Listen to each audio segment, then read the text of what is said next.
Next 9 news में आपका बहुत बहुत स्वागत है। मैं हूं आपके साथ अबरारुल हक रहमानी।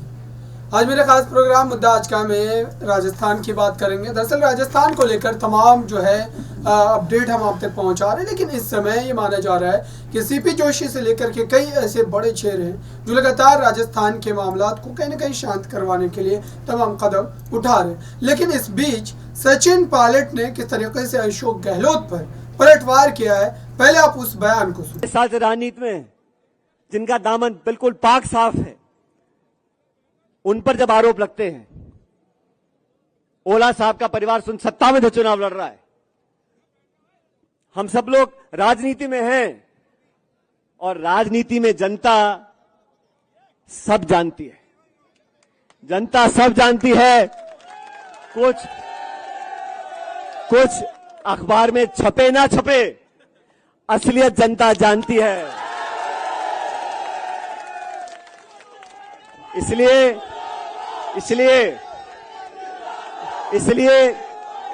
इस राजस्थान के अंदर,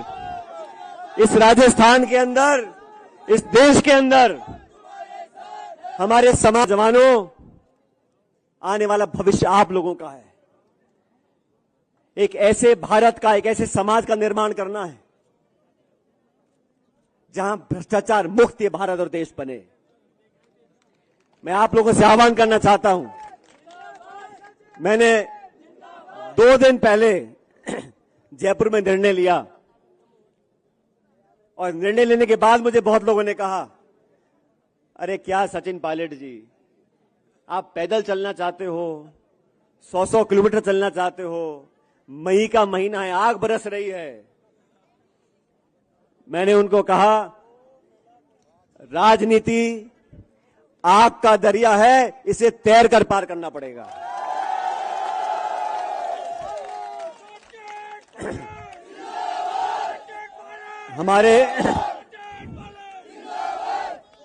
और इसलिए मैं आप लोगों के बीच में आज यहां पर आया हूं। इस मिट्टी से, यहां के लोगों से, आप सबसे एक ऐसा रिश्ता है जो दुनिया की कोई ताकत चाहे उस रिश्ते को कमजोर नहीं कर सकती। एक समर्पण का भाव, एक त्याग का भाव और आपसी जो मोहब्बत है, वो आप लोगों के असीम आशीर्वाद की वजह से आज कायम है। मैं तो आप लोगों से आवेदन करना चाहता हूं, इस देश में, इस प्रदेश में अगर सबसे ज्यादा कोई मौजूद है आज, तो हमारे नौजवान हैं। इन नौजवानों के भविष्य को बेहतर बनाने के लिए हमें नौजवानों का विश्वास कायम करना पड़ेगा। आज यहां अजमेर जो आरपीसी का ठिकाना है, पिछले कुछ समय में लगातार पेपर लीक हुए, लाखों, बात नौजवानों के भविष्य की है। जब लाखों लाख बच्चों को लगे हमारा व्यवस्था में विश्वास कम हो रहा है, ऐसे लाखों लाख परिवार, ऐसे मां बाप जो दिहाड़ी करते हैं, किसानी करते हैं, 2 बीघे में खेती करते हैं, अपना पेट काट के इतना पैसा बचाते हैं कि हमारा बच्चा ट्यूशन पढ़ ले, साल 2-2 साल तैयारी करे, एग्जाम के पेपर लिखे और पेपर लीक हो जाए, पेपर कैंसिल हो जाए, कुछ बच्चे ओवरेज हो जाएं, कुछ निराश हो जाएं, उनकी उम्मीदें टूट जाएं, ये हम लोगों को गवारा नहीं है। मेरे ख्याल शायद पहली बार जब से भारत आजाद हुआ है, तब से किसी आरपीएससी के सदस्य को गिरफ्तार करने की नौबत आई है। लेकिन गिरफ्तारी अधिकारी की हो गई, क्या ये काफी है? कौन कौन लोग इसके पीछे हैं? मैंने राजस्थान भर में जाके आवाज उठाई थी और मुझे कहा गया कि पेपर लीक में ना तो कोई अधिकारी इन्वॉल्व है, ना कोई नेता इन्वॉल्व है। अरे जांच पूरी हुई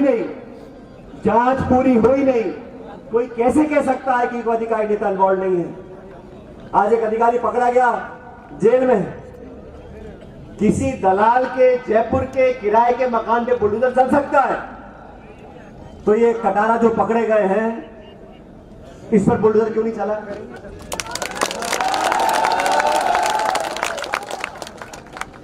अपनी आवाज उठाने के लिए आपकी आवाज सुनने के लिए, जनता की आवाज बनने के लिए हम लोगों ने यात्रा निकाली है। जन संघर्ष यात्रा किसी के विरोध में नहीं, जन संघर्ष यात्रा भ्रष्टाचार के विरोध में है।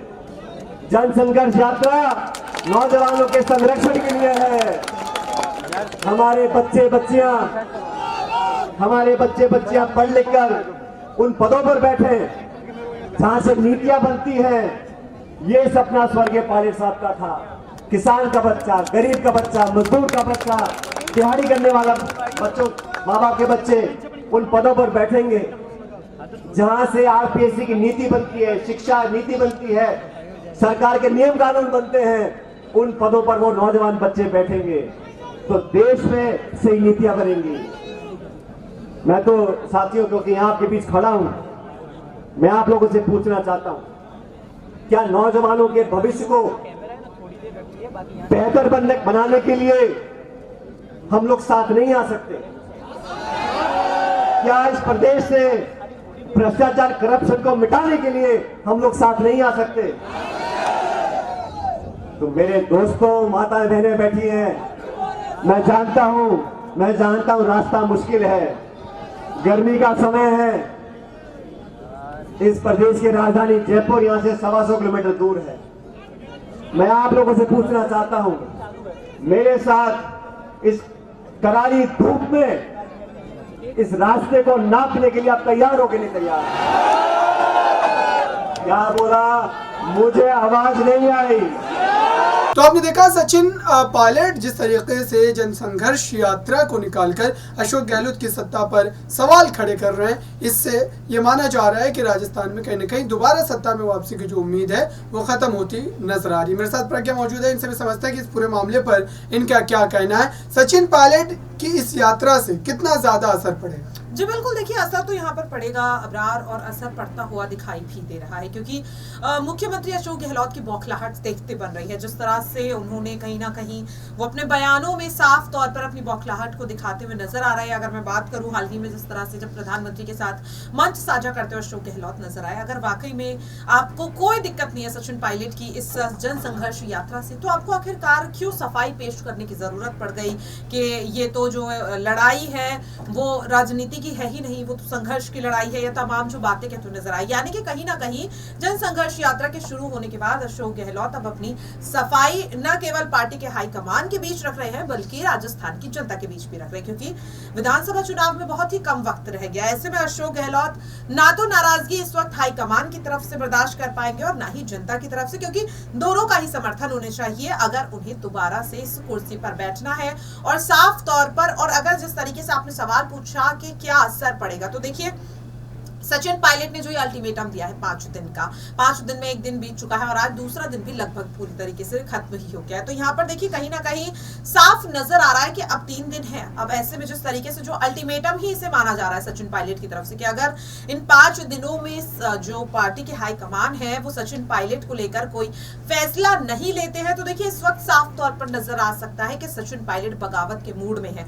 और कहीं ना कहीं इस बात का जो इशारा है कि वो उनके जनसंघर्ष यात्रा के पोस्टर में भी देखने को मिला, क्योंकि उसमें आप ये देखिए कि महात्मा गांधी की तस्वीर को शामिल किया गया, भगत सिंह की तस्वीर को शामिल किया गया, अम्बेडकर की तस्वीर को शामिल किया गया, यहाँ तक कि जवाहरलाल नेहरू, इंदिरा गांधी और सोनिया गांधी भी इसमें शामिल है। लेकिन आखिरकार ना तो इसमें खड़गे का चेहरा कहीं नजर आया, न राहुल गांधी का दिखाई दिया और ना ही प्रियंका गांधी का। यानी कि इन तीनों ही हस्तियों से सचिन पायलट कहीं ना कहीं उनकी उम्मीदें टूटी हैं और वो नाराजगी साफ तौर पर दिखाई दे रही है। और अगर अभी भी कोई बड़ा फैसला हाईकमान सचिन पायलट को लेकर नहीं लेते हैं, तो जाहिर सी बात है कि विधानसभा चुनाव से पहले अबरार पार्टी को एक बड़ा झटका यहाँ पर लगने वाला है। बहुत बहुत शुक्रिया इन तमाम सवालों का जवाब देने के लिए। तो फिलहाल राजस्थान की स्थिति पर हम तमाम अपडेट आप तक पहुंचाते रहेंगे इस खास रिपोर्ट में। बस इतना ही, देखते रहिए ताज़ा तरीन खबरों के लिए नेक्स्ट 9 न्यूज़ को। धन्यवाद।